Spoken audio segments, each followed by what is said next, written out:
Bienvenue mes amis dans cette nouvelle session vidéo. Alors vous le voyez, nous sommes aujourd'hui encore dehors.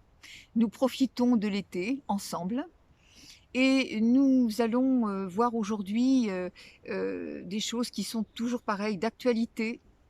Dans des vidéos précédentes, nous avions vu ensemble comment éventuellement stopper le mental lorsque c'est nécessaire avant qu'il prenne des proportions. Nous avions vu également que tout est énergie et que par conséquent, nous ne devons observer les choses que par l'énergie. C'est-à-dire qu'avant d'être un mot, nous l'avions dit, avant d'être une personne, avant d'être un événement, tout est d'abord de l'énergie. Alors de quelle énergie s'agit-il? À quelle énergie avez-vous affaire? Et de quelle énergie, heu, avec quelle énergie vous proposez-vous vous-même en ce moment? Parce que, c'est important de comprendre que lorsqu'on veut, heu, changer quelque chose dans la matière, on va d'abord évidemment agir sur l'énergie, la sienne propre d'abord et puis, l'énergie environnante ensuite. Comment, agit-on sur l'énergie? Eh bien, par l'énergie tout simplement. On ne recadre pas le mental, ça c'est une chose absolument, bannie parce que recadrer le mental, ça veut dire rester dans le mental, heu s'y prendre avec soi-même, non pas avec amour, avec, lumière, avec pardon, avec bienveillance, mais se dire: «Attention, ça c'est pas bien, ça il faut le refaire autrement, ça il faut pas que je le pense comme ça il faut que je le fasse de telle manière». Donc là, on est encore en plein dans le mental. Ce sont des choses qu'on nous a apprises dans ce que j'ai appelé ce qu'on appelle le développement personnel et là où j'ai dit que le développement personnel, c'est très gentil, c'est un palier, mais que, on reste dans le mental puisqu'on n'a fait que spiritualiser le mental. Bien. Donc effectivement, on ne se force à rien, on porte simplement son attention sur quelque chose qui n'est peut-être pas dans l'axe divin, mais à ce moment-là, on se donne, tous les moyens de la compassion, peu importe ce à quoi vous avez cru auparavant, peu importe, les comportements que vous avez eus et les idées que vous avez soutenues et qui ne sont plus les vôtres aujourd'hui, mais c'était une expérience. Vous êtes là pour mettre la lumière sur l'ombre, la vôtre y compris, bien entendu. Ça ne suppose absolument pas, un travail d'arrache-pied avec, toujours pareil, l'histoire de la carotte et du bâton, la punition, ça c'est bien, ça c'est mal et cetera. On n'est pas là-dedans. Donc, encore une fois, là, on a une vue globale, c'est-à-dire que vous êtes un être énergétique, tout le temps. C'est pas simplement quand on en a besoin et quand on a le temps, c'est tout le temps. Ce qui veut dire en quelque sorte que votre corps se déplace, non pas en entraînant vos corps subtils, mais c'est le contraire. C'est la qualité de votre être subtil, donc de votre aura, de votre énergie, de votre vibration, qui entraîne votre corps. Ça n'est pas la même chose. Ça, c'est pour aborder la vie d'une manière beaucoup plus large, dans la confiance, en sachant que vous n'avez donc plus rien à faire dans la matière, par rapport à la matière et en fonction des critères de société ou de culture qui sont les vôtres, vous avez à agir avec votre énergie. Qu'est-ce qu'est venu faire votre âme ici, maintenant et comment allez-vous l'écouter pour simplement exécuter ce plan divin?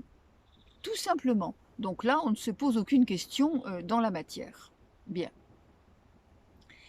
La la pratique de l'énergie, eh bien, c'est justement une pratique. Ce n'est pas quelque chose que l'on raconte dans les salons, avec de jolis mots, de jolies phrases, de belles explications, ce n'est voilà, il y a pas de il y a pas de mécanique, il n'y a pas de technique. Toutes les techniques aujourd'hui sont encore une fois des marches, des paliers, mais au-delà, il y a l'énergie. L'énergie, elle est infinie. Elle n'a pas de cadre, elle n'a pas de nom, elle n'a pas de définition. C'est pas plus une pratique spirituelle qu'une autre, c'est pas plus une pratique énergétique qu'une autre. c'est le tout. Donc là, on élargit au maximum. Tout ce que vous allez transformer se fait par votre intention et la qualité de ce que vous êtes. Alors, dans le prolongement de cette idée, vous imaginez bien que je vais quand même vous parler aujourd'hui de ce qui nous frappe encore en France, c'est-à-dire cette décision de dernière minute de porter les masques de façon obligatoire. Vous imaginez bien aussi qu'un grand nombre de personnes m'ont appelé tout de suite quand les choses ont été dites, ont été informées. On m'a appelé puisque, évidemment, on savait parfaitement mes convictions par rapport à cela, et ce ne sont pas mes convictions, ce sont des réalités, à savoir que le port du masque était absolument inutile et qu'il est malsain. Et justement, encore une fois, il ne faut pas chercher la logique là où il n'y en a pas, puisque la seule logique qui soit, c'est précisément le fait, on vous oblige à faire cela. Alors, parce que ceux qui ont pu échapper à ça, qui ne se sont pas laissés avilir, eh bien, ceux qui n'ont pas eu peur, ceux qui n'ont pas eu besoin de se protéger ou d'obéir sans comprendre, eh bien, ceux-là, on leur dit, vous allez quand même être obligés d'eux, parce que on sait très bien que le port du masque, c'est fait pour affaiblir votre vibration, c'est fait pour affaiblir votre système immunitaire, et c'est fait pour préparer, surtout en cette saison, c'est fait pour préparer une deuxième vague plus importante du développement du virus. Donc le port du masque devient obligatoire pour mettre tout le monde, supposer pouvoir mettre tout le monde dans la même réalité. Également le gel hydroalcoolique qu'on vous fait mettre sur les mains à l'entrée des magasins, c'est la même chose. Alors ça paraît moins toxique en apparence, mais c'est quand même quelque chose qui, à la longue, va fragiliser le derme et l'empêcher de réagir aux microbes éventuels. Donc tout ça, c'est voulu, on le sait. C'est fait pour vous détruire. Par conséquent, il a été dit, tous ceux qui ont eu le choix de ne pas porter les masques ont été des phares, bien sûr. Ils ont montré aux autres qu'ils n'avaient pas peur et qu'il n'y avait aucune raison d'avoir peur. Mais on leur dit maintenant, eh bien, vous n'aurez plus ce choix. Alors, toutes les personnes m'ont dit, mais comment allez-vous faire? Comment allez-vous faire, vous qui étiez si rigide par rapport à ça? Pas rigide, mais en tout cas déterminé à ne pas renier vos convictions. La preuve, vous vous souvenez, je vous avais dit, depuis le mois de mars, depuis même fin février, je n'avais pas été chez le coiffeur parce que les masques étaient obligatoires et que je ne voulais pas me soumettre à ça, bien évidemment. Et puis, j'avais eu la chance, très gentiment, ma coiffeuse, qui est une personne très évoluée, très ouverte et qui me connaît très bien, avait accepté de faire le trajet à ma place. Moi, je fais, à chaque fois que je vais la voir, je fais 140 km.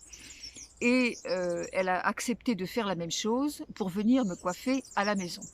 Je l'en remercie évidemment, elle se reconnaîtra, parce que c'est quand même un geste qui signifie aussi beaucoup ce qui va se passer plus tard, quand nous serons tous un peu plus reliés les uns aux autres. Elle m'avait téléphoné en me disant, écoutez, je crois que j'ai compris que vous avez besoin et je pense que j'ai la solution. Alors j'ai senti qu'il faut que je fasse quelque chose et je viens, si vous le voulez, vous coiffer chez vous. Naturellement, ça a été plus qu'accepté et nous avons passé un très bon moment ensemble. Autrement, ça ne se serait pas fait, hein, c'est évident. Et aujourd'hui, on me demande comment allez-vous faire pour faire simplement vos courses, puisque moi, ça ne me pénalisait qu'à partir de là. Comment allez-vous faire pour entrer dans les magasins? Eh bien, j'ai dit, mais que fait le sage? Que fait l'être évolué? eh bien, il ravise non pas ses jugements, mais parce que d'abord un sage n'a pas de jugement, il ne ravise pas, ses affirmations. Il dit simplement: «Comme tout être nouveau, je m'adapte. Je m'adapte aux circonstances». Alors en ce qui me concerne, je vais vous dire comment j'ai réagi et comment j'ai, expliqué ça aux gens. J'ai dit: «Voilà, effectivement, nous avons, donné l'exemple lorsque nous en avions le choix et il fallait effectivement ne pas les porter. Aujourd'hui, ça devient obligatoire. Alors vous avez plusieurs solutions. Vous pouvez vous présenter à l'entrée d'un magasin avec un masque de carnaval, parce qu'après tout, qui dit masque n'a pas précisé, le sens du masque. Bref, c'est pas très malin. Vous pouvez aussi, tout de suite vous confronter avec le vigile à l'entrée du magasin en disant: «Écoutez, appelez-moi la direction, nous allons convoquer également les gendarmes parce que, loi ou pas loi, vous n'avez aucun droit, d'empêcher l'accès à votre magasin d'alimentation. Toute personne doit pouvoir entrer dans un magasin pour s'alimenter». Alors si vous faites ça, oui, les gendarmes vont venir, ils vont prendre votre plainte, mais en même temps, ils vont vous donner une amende parce que vous avez quand même posé un problème par rapport à l'ordre public. Et puis, qu'est-ce que vous aurez gagné? Rien. Vous aurez simplement ajouté quelque chose au bol alimentaire des obscurs.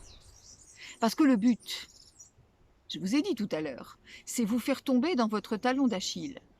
C'est de poser tout de suite un déclencheur qui va vous faire réagir pour, heu, quelle que soit la manière dont vous aviez pu vous présenter avant, quelque chose qui va vous faire réagir pour que vous développiez une énergie de basse fréquence.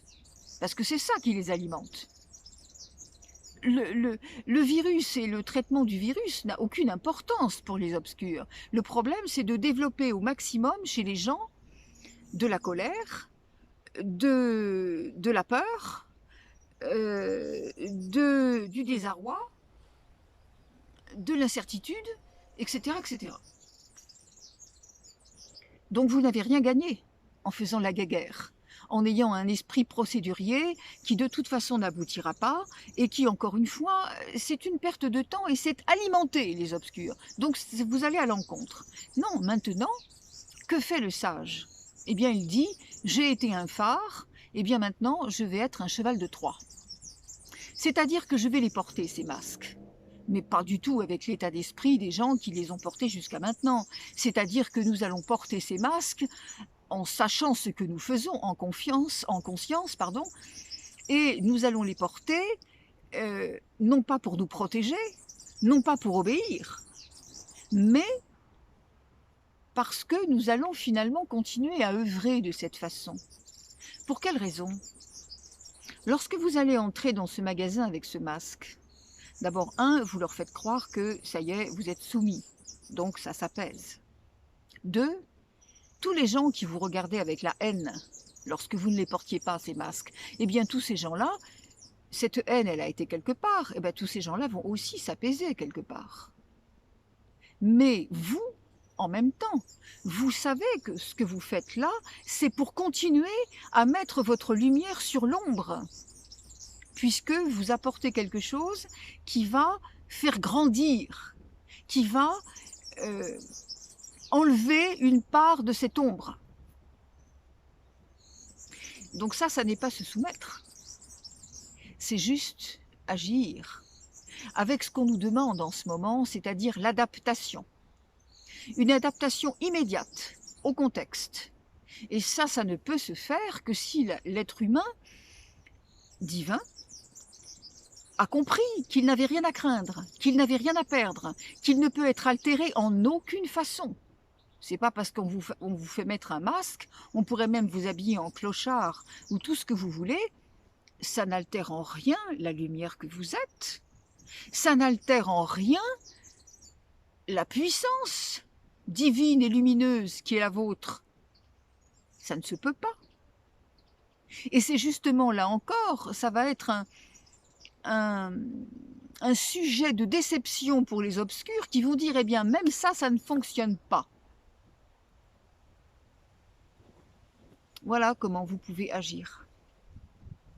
Non plus dans la confrontation, mais dans l'adaptation en conscience pour aller vers autre chose. C'est ça la sagesse aujourd'hui. C'est ne plus se focaliser, c'est ne plus se crisper, c'est ne plus se rigidifier, ce qui serait encore résister. Et quand on résiste, on refuse ce qui est. Or, ce qui est, c'est l'amour. Il n'y a pas autre chose. Vous n'avez pas à vous battre contre quelque chose qui n'existe pas.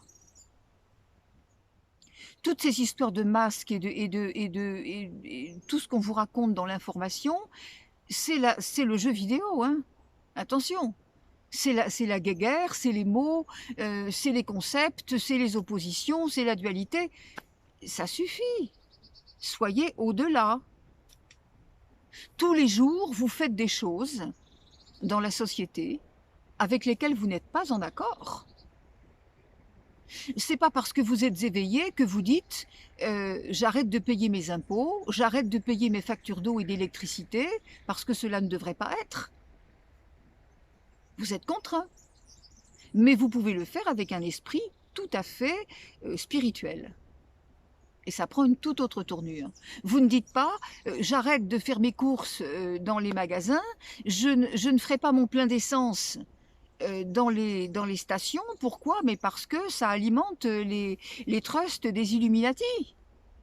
Vous êtes obligé de vivre avec pour l'instant les systèmes qui sont en place. Et c'est justement comme cela que vous allez les enlever, ces systèmes, pour en faire d'autres, plus équilibrés, plus justes. Vous ne dites pas parce que vous êtes éveillé, j'arrête d'envoyer mes enfants à l'école parce que je sais que les enseignements sont mortifères. Donc, on vous demande de porter un masque. Ok, ça ne vous plaît pas, mais ça fait exactement comme les exemples que je viens de vous donner. Vous n'êtes pas en accord avec les administrations qui compliquent les dossiers, qui vous demandent des choses exprès pour vous ennuyer, qui ne vous paient pas vos prestations en invoquant des détails, etc. Tout ça, ça fait partie du système. Et alors là-dessus, personne ne dit rien. Donc les masques, à côté de ça, c'est rien du tout. Aujourd'hui, quand on peut, c'est bien, je l'ai dit déjà. Mais aujourd'hui, il faut vous adapter dans n'importe quel contexte. Et c'est ça où c'est de plus en plus difficile. C'est que les contextes sont de plus en plus contraignants, de plus en plus choquants, pour que justement vous puissiez tomber. Alors ne leur donnez pas ce plaisir, ne leur donnez pas cette alimentation-là. Soyez ce que vous êtes. Adaptez-vous, c'est-à-dire adaptez votre compréhension et vos comportements sans abaisser la garde, mais en vous y prenant autrement, d'une façon qui est absolument incontrôlable par les obscurs, parce qu'eux, ils n'ont pas cette subtilité. Rien de ce qu'ils font n'est subtil. Voilà mes amis, je pense que je vais devoir m'arrêter là parce que ça va devenir un petit peu long, mais néanmoins, je voulais qu'on parle de ça, c'était très important. Le maître mot, l'adaptation aujourd'hui. Quel que soit le contexte, sachez que vous êtes. Vous ne dépendez pas, hein, c'est ça le détachement. Le détachement, c'est pas avoir peur d'être indifférent ou avoir peur de perdre.